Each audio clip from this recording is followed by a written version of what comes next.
Have you ever come across maybe an instance in which something was way more complicated on the surface than it actually was? Maybe it was presented to you as this really this complicated way to get to Dodger Stadium or, whatever. And you're like, yeah, it's actually not too bad. You just go through Chinatown. Not too bad. Or you go, make salsa or something. And you're like, oh my gosh, this thing's going to be crazy complicated. So I have this thing where I have my favorite salsa from this restaurant near my parents' home in LA. And they have talked about in the past of moving because this place is a stone's throw away from their home. Now, if they move, then that means I don't have access as easily to this place. And then I would have to drive 2 hours back and forth to obtain this magical salsa. And this is a great tragedy. So I don't want that to happen. So on a whim, and by the way, this is something that has plagued me for about 10 years. So I decided out of nowhere, I wonder if there's a way to look this up. Oh yeah, maybe I could just try to Google and just see if maybe someone has posted El Sombrero's salsa. And so I did, and turns out someone made a blog post on how to make El Sombrero's salsa. And it's actually way less complicated than I imagined. Because before you're thinking, this is the most pristine salsa I've ever obtained in my... Now, okay, granted, maybe, some of you in this room can make better salsa. And maybe you have a family recipe. I don't know if you've ever talked to some families before, but they can be very particular about their family recipe. Because I had some super bomb salsa one time at this other church, and it's like, how do you make it? Oh, no, we can't tell you. You can't tell me? Why? What name your price. I'll pay it. So anyway, El Sombrero salsa is actually very disappointingly simple. But I will describe to you the process. It's actually basically 5 steps, including a little bit of salt, 1 to 2 tablespoons of salt. But basically all you do is 5 ripened tomatoes, you remove the stem, right? That's important. 1 to 2 medium-sized ripe jalapenos, also stems removed. 1 small white onion, finely chopped. A large handful of fresh cilantro, also chopped. And about 1 tablespoon of dried oregano crumbled finely, which apparently is the secret ingredient. And that's it. I was like, that's it?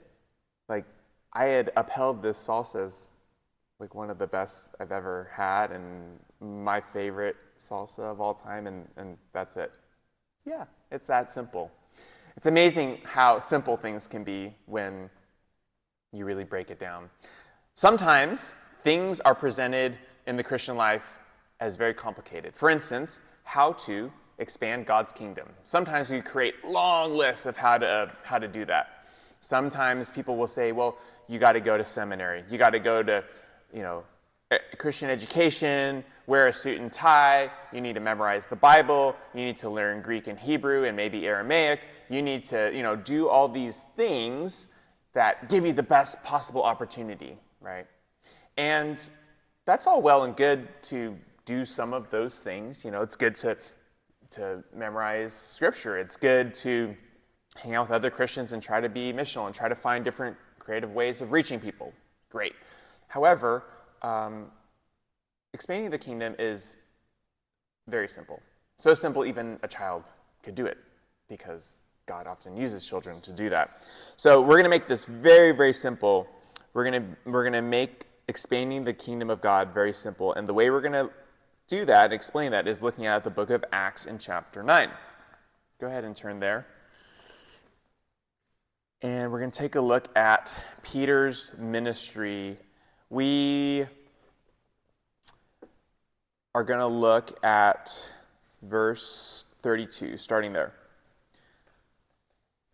You'll notice in the book of Acts, it's going to bounce around a little bit. It's going to start with Peter, focus on him. It's going to bounce to Paul, back to Peter, back to Paul. So there's a lot of bouncing around, but mostly the 2 prominent people that God is using in the early church to expand the kingdom is Peter and Paul. So we're back to Peter again, and this is just going to go through a section of his missionary activity as he's not in Jerusalem, but he's traveling about. Okay, so verse 32 says this: As Peter traveled about the country, he went to visit the Lord's people who lived in Lydda. There he found a man named Aeneas, who was paralyzed and had been bedridden for 8 years. Aeneas, Peter said to him, Jesus Christ heals you. Get up and roll up your mat. Immediately Aeneas got up. All those who lived in Lydda and Sharon saw him and turned to the Lord. I'm going to pause there real quick, but just pointing out some key things here is Peter is traveling about. Why is he traveling about? Well, he is arguably on a speaking tour. So he's on like Taylor Swift's Eras tour. You know, she's traveling about doing her thing. Peter is on his Eras tour doing his thing.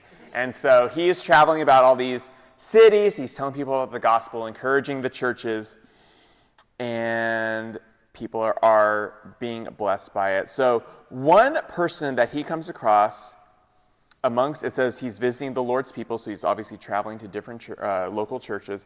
He finds a guy named Aeneas, right? This guy, unfortunately, has been paralyzed, bedridden. So we don't, maybe he was in an accident, maybe he has some degenerative spine issue. We don't really know what caused him to be bedridden. But needless to say, being stuck in your bed for 8 years is unpleasant, right? Especially if you were very accustomed to walking around before and now you're unable to do so. And I love this, how Peter says his name. He says, personally, he knows people. He's taken the time to get to know people by name in the area. He's not just this traveling celebrity that, you know, his like, I'm not going to get to talk to people or know people. You know, there's something very special about seeing Taylor Swift backstage and her getting to know your name and some small talk with her, right? So Peter, he gets to know people by name. And with Aeneas, he sees him and he says, Aeneas, Jesus Christ, in present tense, is healing you. Get up and roll up your mat. And crazy enough, he does. So I love how Peter is saying, hey, Aeneas, in this moment, you're going to experience the Lord himself healing you. This isn't about Peter being very special or Peter being very gifted. It's just Peter is saying, hey, the Lord himself who is able to heal you is going to heal you. So he says, get up and roll up your mat. Ironically, this is something he would have other people do for him because he would not be able to roll his own mat and carry it around. He would have other people help him do that. And there's a reversal here. So Jesus Christ heals you, and immediately, I love that, immediately Aeneas gets up. What's so cool is people see this miracle, right?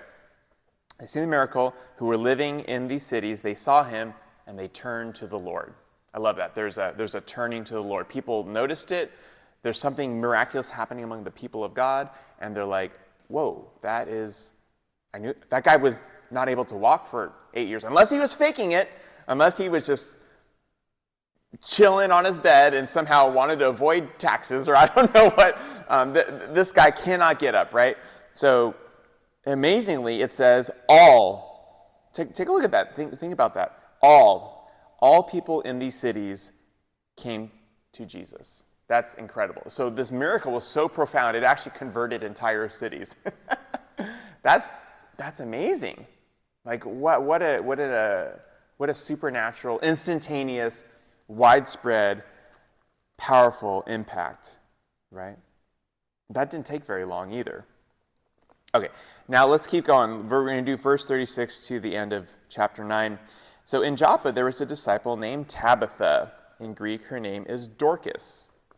I know it sounds kind of weird in English, but so her name is Dorcas. I know I kind of overemphasized it because it just sounds funny. But in Greek, her name is Dorcas. It means gazelle. So I know it sounds, kind of, it's supposed to be sounding like very elegant and beautiful, right? So her name is Gazelle. And she was always doing good and helping the poor. About that time, she became sick and died. Terrible. And her body was washed and placed in an upstairs room. Lydda was near Joppa. So when the disciples heard that Peter was in Lydda, they sent 2 men to him and urged him, "Please come at once." So Peter went with them, and when he arrived, he was taken upstairs to the room. All the widows stood around him crying and showing him the robes and other clothing that Dorcas had made while she was still with them. So Peter sent them all out of the room. Then he got down on his knees and prayed. Turning toward the dead woman, he said, "Tabitha, get up." She opened her eyes, and seeing Peter, she sat up. He took her by the hand and helped her to her feet. Then he called for the believers, especially the widows, and presented her to them alive. This became known all over Joppa, and many people believed in the Lord. Peter stayed in Joppa for some time with a tanner named Simon. Okay, so this is another instance of miraculous activity. Peter is going on to Joppa, which is another city that he's walking to. And there's this disciple named Tabitha. So she's already a believer in Jesus. And I love this description of her, that she was always doing good and helping the poor. Another way to render that is she was full of doing good works. Like she's just a machine, constantly doing good, always serving people. Like that's all she does, is constantly full of love and compassion, helping the poor. Okay, so about that time, she died. And so what they would do is they would wash the body before burial. And for whatever reason, they placed her body in the upstairs room. Now, typically what they would do for burial, they would wash the body, they would have the ceremony, they kind of move on. It'd be a lot quicker.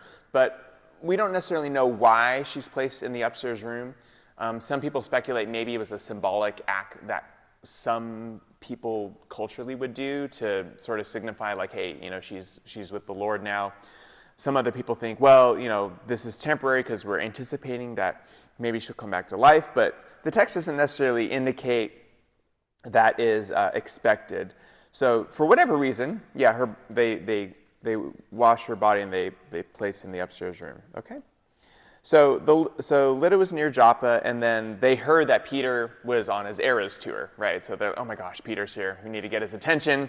Let's go approach Peter. Now, also, we don't know whether they just want him to minister to the grieving people or whether they want something more supernatural to happen. That also is hard to tell in the text. But they do tell him, hey, please come at once. So it's about a 3-hour walk from where he's at, but Peter goes anyway. Okay, so I think it's about 12 miles. But so Peter goes with them, and when he arrives, he was taken upstairs to the room. So they're saying, hey, like her body is here. And I love this too. It's also a description of the impact that she had on all these other people. And it says, I love this, the widows. So again, poor people, poor widows. And the reason why widows, are so important in Scripture is because typically in the Bible, for a widow, and especially in these ancient Near Eastern cultures, they didn't have the means necessarily to provide income for themselves. It was a lot harder back then, and there wasn't Social Security in the way we would have it today. So there are these poor widows around, and they're crying, and they're showing Peter all the clothing that she made for them. So I love that. Like, it takes a lot of time and effort to make clothing for people, and yet, this woman took the time to clothe these poor widows, right? So she made an incredible impact. It says that, they are showing Peter, like, all their clothing. It actually, the Greek talks about, or says a bit more explicitly, the inner and outer clothing. So they're showing, like she really fully clothed them. It wasn't just like she made a cute little jacket or some boots. It was like she actually clothed them fully, right? So I love the intentionality of her life impacting other women, resulting them even being present and crying and being so moved by her impact on their life. Okay, so Peter, interestingly, sends them out of the room. You're like, that seems a little odd. Like, why did Peter do that? Well, interestingly, this event actually almost perfectly mimics Mark chapter 5. So why does he send them out of the room? Jesus sent everyone out of the room. And Jesus is also, when he speaks back in Mark chapter 5, in the Aramaic, Mark chapter 5 comes out like this, Talitha cum, right? So that's what Jesus says, little girl, arise, Talitha cum. Now, in Acts, when Peter's talking here, he says, Tabitha cum. So it's very, very similar, and it's supposed to be reminiscent of the miracle that Jesus did. So Peter's almost identically saying the same thing. He is doing the exact same thing that Jesus did prior, which is sending everyone out of the room with a dead female. And what's so cool is right in that moment, she arises. So Peter, he tells Aeneas to rise because he was alive but paralytic, and then he tells her to rise because she's dead. And in both instances, they rise. They rise up from their condition, whether paralyzed or dead. Okay, so this is again reminiscent of Mark chapter 5, where Jesus is raising Jairus' daughter. Okay, so that's pretty profound. So Peter, in other words, is basically redoing something that Jesus profoundly did in his ministry. And Jesus raised a couple people from the dead, but it wasn't a very common instance. Obviously, this is so profound, it says later that many people in Joppa believed in the Lord because of this situation. Okay. Now, it does say at the end, and next week we'll talk about Acts chapter 10. It's going to get into a whole thing about why Peter's staying with this other Simon, because his name, Peter's name is Simon Peter, and he's staying with another Simon, but this Simon is a tanner who's dealing with unclean animals, and so it's very interesting what God does later to basically compare uncleanness to Gentiles. We're going to get into it next week, so you don't have to get into it now. So needless to say, there are two very profound miracles that happen, and just in two very short instances that don't take a lot of time, all of a sudden, many, many people come to Christ. It says that everyone in the previous region came to Christ, and then it says many in the region of Joppa came to Christ too. So very efficient way of evangelizing. It wasn't like Peter had this giant strategic plan and campaign to reach a bunch of people at once. It was funny, he actually only reached one life and then another life, but those lives that were touched ended up having this ripple effect to impact a lot of people so that they might come to Christ. And I think that is way more effective, potentially, than wearing ourselves with many different creative strategies we might conjure up in our own mind. How much more profound and impactful if God were to work in the specific way he wants to work, right? So we can actually draw, kind of like in my salsa example. By the way, does anyone know how to make any really bomb salsa? Really? Okay, so Michaela. All right, we look forward to trying this salsa at some point.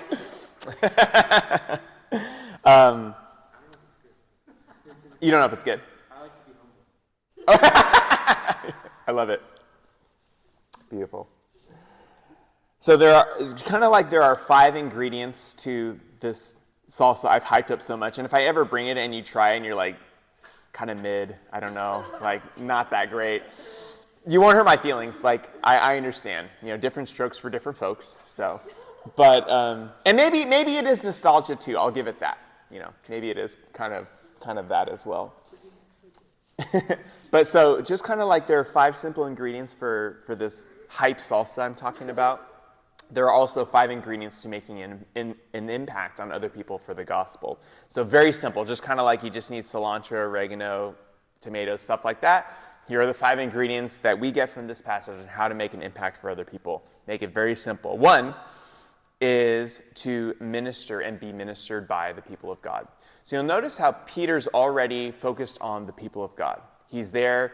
He's on his Eras tour. He's ministering to the people in these regions. He's blessing them, right? So he's already blessing the people of God. He's already focused on what he's supposed to focus on. And in turn, they're already blessing him because when you think about it, he needs housing, he needs food, he needs all these things, and he's receiving that from them. So there's a mutual blessing that is happening, right? So he is blessing people with his spiritual gifts. He is being blessed by them.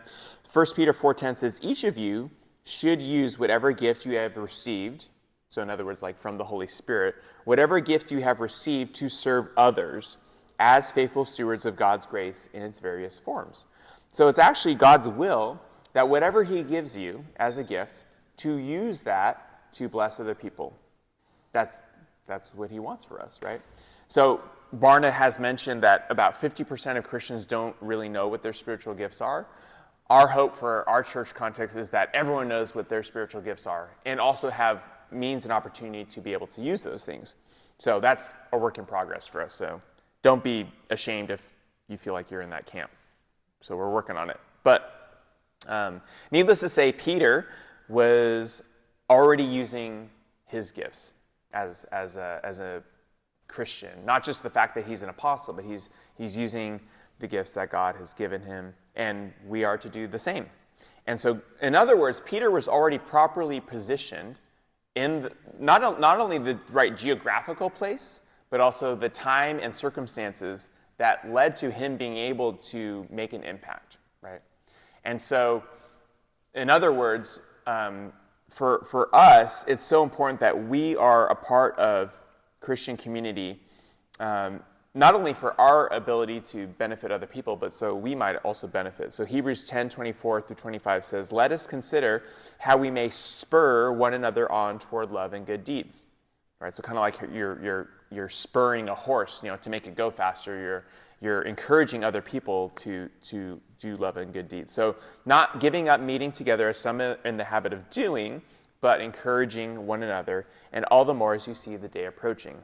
All right. So from Hebrews, we're seeing that we're not to give up meeting together, and actually we should be encouraging each other more and more the closer and closer we get to Christ coming back, because the closer and closer we get to Christ coming back, the harder and harder things get.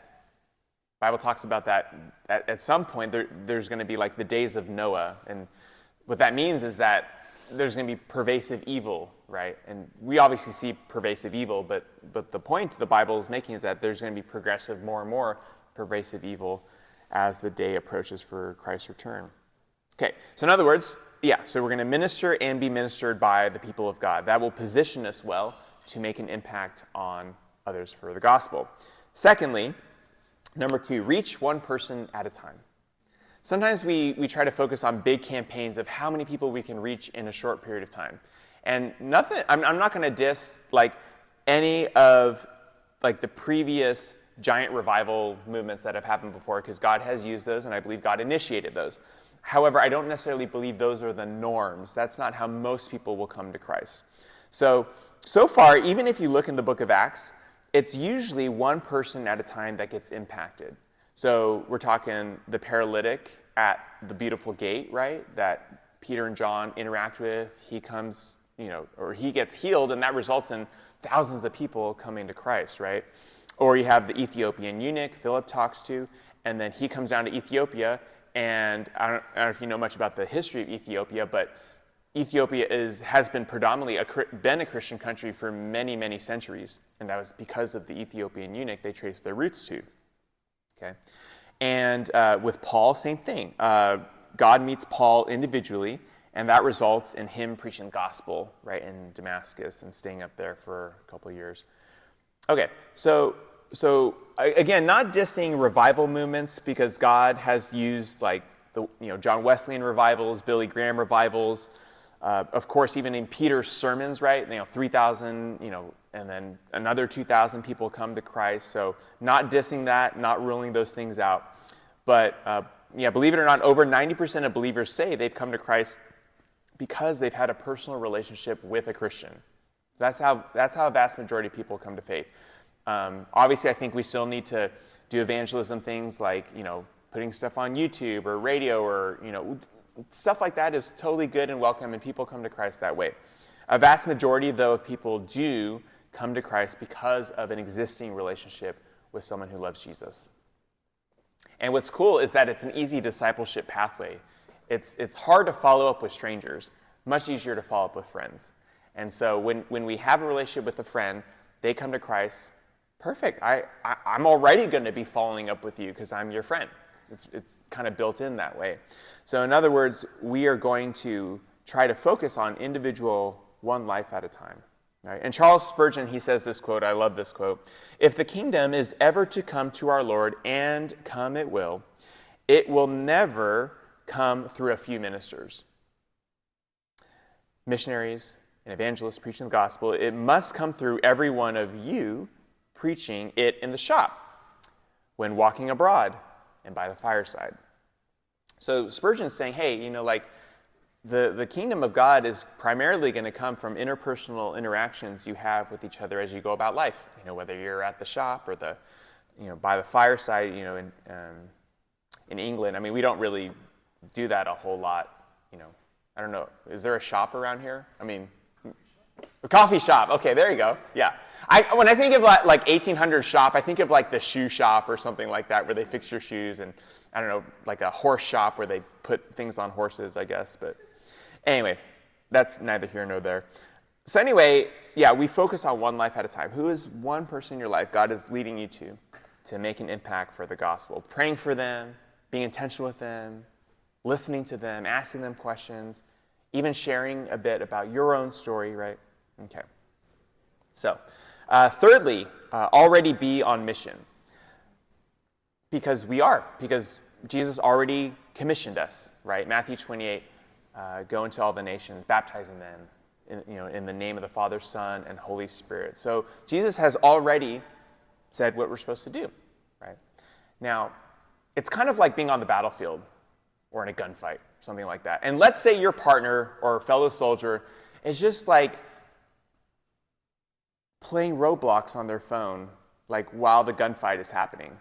Just picture that, like you're behind the cop car, like the door, and you're like, put your guns away, and you're like, you're ready to fight, and your partner's just like on Roblox, like, oh man, this is fun. I like this murder mystery game. This is really cool, dude. And you're like, bro, like we're in a gunfight, like they have like guns drawn at us, and he's like, oh yeah, give me a second, hold on 1 second, hold on. Like you would report him, right? And same thing in a war. Your buddy's like yarning, is that the word? Or like making stuff with yarn, like making a jacket, and bombs are exploding and grenades are going off. You would go ballistic, right?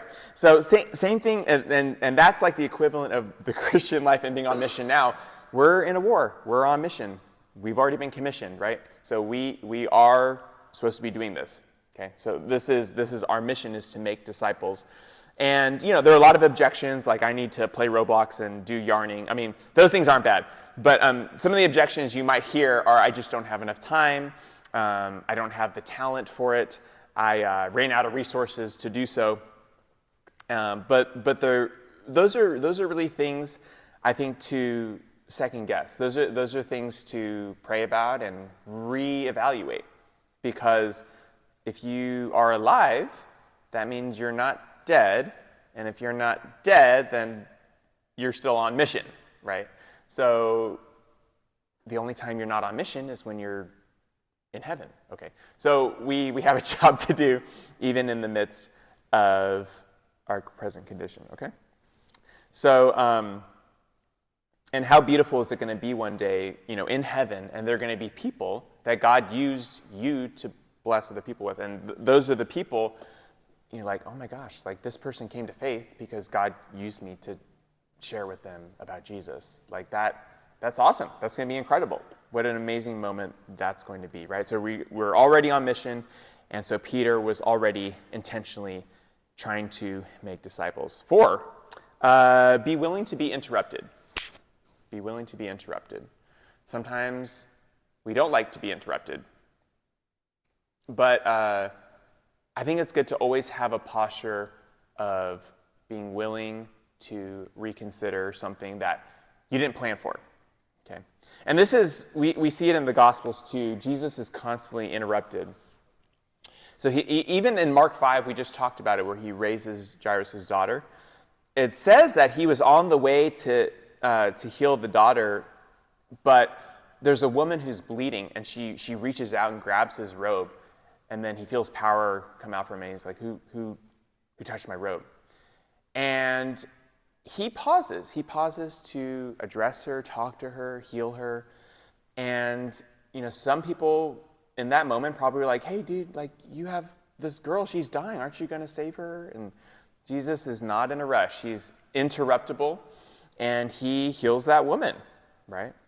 And on top of that, in Matthew 14, it records that Jesus was grieving his cousin dying. So John the Baptist was beheaded, and Jesus is grieving it. And it says he went away and withdrew to a boat privately to a solitary place. Why? Because he's sad. He's sad that his best friend, his cousin, died. So, however, hearing of this, the crowd, so we're talking thousands of people, followed him on foot from the towns. So when Jesus landed on the boat and saw the large crowd, it says he had compassion on them and healed their sick. Now, was Jesus, was he up for it? Well, in some sense he was, because he did it. But, he's also grieving a huge loss. And so that probably wasn't his preferred day to do ministry. But he sees all these thousands of people who are like sheep without a shepherd. And it says that he was able to be interrupted, even in the midst of that. So that's a great challenge for us, like, how interruptible am I? Can I be interrupted? And that's a great question. And sometimes when you're being interrupted, that could very well be a God moment. Just as a side note, you can't be in two places at once. Now, unless you have a twin and you can pretend one of your twin is you in another place. But typically speaking, we can't do that. So keep in mind, too, that, as I said a number of times before, if Satan can't make you sin, he'll make you busy. So if you have a bunch of things all at once, like one time, I had 3 things. There was like a church event for us, a family thing, and then someone else wanted to play basketball with me. I was like, I can't do all 3 things at once. I need to pick one. So keep in mind, like, you are limited, right? So try to, discern that with the Lord, but also being open to being interrupted in your daily walk. And fifthly, be willing to look like an idiot, because that is possible. And actually, Jesus says likely. Jesus says, whoever acknowledges me before men, I will acknowledge before my Father. However, there are going to be many people who do not approve of our faith and actually may mock you and think badly about you and condemn you in their minds. Maybe they won't say it out loud, but they certainly may look down on you and think your beliefs are stupid, right? And so this is already part of our acceptance of the Christian life, is that, it looks to some people as if like it's some weird cult where we believe we're going to be shipped off to Mars in spacesuits. And sometimes there are cults like that, believe it or not. But that's how people perceive it, and we've already accepted that we can look stupid to other people, okay? And, so we accept that, but also recognizing 1 Corinthians 1:23-25 says, but we preach Christ crucified, a stumbling block to Jews and folly to Gentiles. But to those who are called, both Jews and Greeks, Christ, the power of God and the wisdom of God. So in other words, it doesn't matter who you're talking to. Some people are just not open to it. Some people get hung up on the fact that Jesus is Messiah, and some people think it's foolishness. Some people just think it might as well be a flying spaghetti monster, right? That's Pastafarianism, in case you're wondering what religion that is. So some people, they're just going to mock and look down on you and your beliefs. But the reality is Peter still had the courage to say, hey, Jesus is healing you. Peter still had the courage to tell her to get up, to tell Dorcas to rise. And that takes guts. It takes guts to be willing to look stupid, right? So I'm going to close with this. But so I drive these students a lot. I haven't done it as much because I haven't seen them in a long time. And I know that they're Muslim, okay? Now, I've mentioned church, and I've asked them questions about their faith sometimes in the past, but I've never been more intentional about it. And I listened to Gordy's sermon a couple weeks ago, and he said, just open your mouth, and he was talking about evangelism. I was like, I just need to be a little more, And so I drove them, and I couldn't think of anything to say to sort of broach the subject and talk more intentionally about Christianity. And the only thing that came out of my mouth was something really stupid. And it was, do you guys do anything for Easter? And obviously in my head, I know they don't, right? But it was the only thing that came out of my mouth. And they said, oh, no, like we don't celebrate Easter. Do you celebrate Easter? And what do you do? I was like, well, look at this. And so I talked about Easter, and I explained, we were talking about Paul this week, and I talked about his conversion, and they're like, that's really cool. And I was thinking, oh, this is happening. This is really interesting. Like, they're open to talking about Jesus and the New Testament, and, I wasn't like, shaming Muhammad or anything. I was just talking about like what the biblical testimony is about Paul. And they were like, that's incredible. That's really cool. I love that. So in other words, even if what you think might come out of your mouth sounds stupid, or if there's some fear or hesitancy with it, as long as no one dies, like, you're probably good, So I think just go for it, just go for it. You can always say sorry or my bad later, right? But I think if you just kind of spit it out and just see what happens, like, God could totally use that. So I just encourage you to do that. So again, just to summarize for all 5, minister and being ministered by the people of God, reach one person at a time, already be on mission, being willing to be interrupted, and be willing to look dumb. And if we do that, then I believe God will continue to do the work he's doing.